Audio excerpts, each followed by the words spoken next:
K-State 105 is the call to action for the university's economic prosperity plan. And so K-State 105 initially has a focus on workforce issues such as childcare, healthcare, and affordable housing. The Casita project is an example of sustainability and innovation in housing projects that are facilitated by K-State. The project behind me is the Hemp Casita, which is the result of 2 years of collaboration with K-State architecture students and a whole group of collaborators from around the country. The purpose of this project was to demonstrate hemp materials in construction that we could be using right now to build homes and buildings here in Kansas with a crop that we can grow quite easily here in the state. The students go through a research process where they learn about the material, they learn how it's made, how it's grown, and then they went through a design process to create this project. And we actually hosted Angel from Stucco Crete in Manhattan to help us place the hemp, and it was all placed in one day, and it traveled really well over the roads, and we're happy to show it off here at the fair where a lot of people can see it who haven't seen hemp used in buildings before, may not know much about it.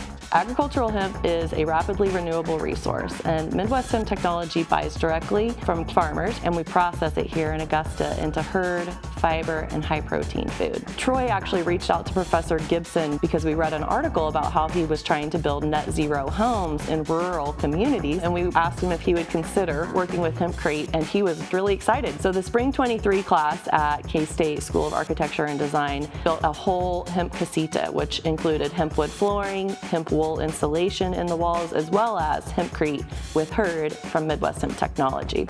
And just watching that project come together, watching the students learn to use hemp in building materials and know that they're going out into the workforce as architects with something that they can bring to their firm that's new. I am really excited about the ripple effects that that kind of project with a university like Kansas State can have for the hemp industry.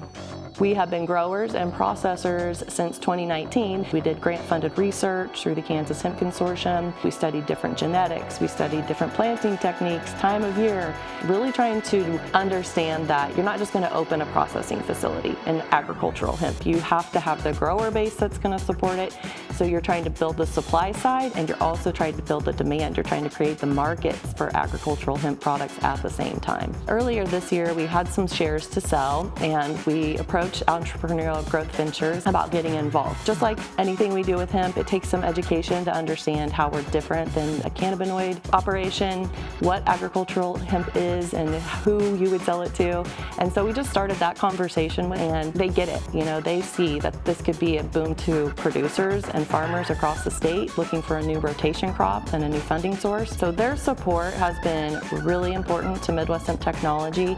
And then we're participating in several programs with Entrepreneurial Growth Ventures and Nexus on business coaching and some help understanding enterprise clients. Things that are outside of my skill set, they bring a whole new level of experience and expertise. It's always about the people in business, but hemp really particularly seems to have a really passionate group of people who are willing to push against the political landscape that has kept this crop where it has been for 80 years. And I just really, along the way, have appreciated getting to know those people, getting to work with them, celebrating victories together. There's a really great group of Kansas people involved in the hemp industry, and I just hope the state can continue to support the whole industry, but specifically the hemp producers that are working hard to prove this crop in Kansas.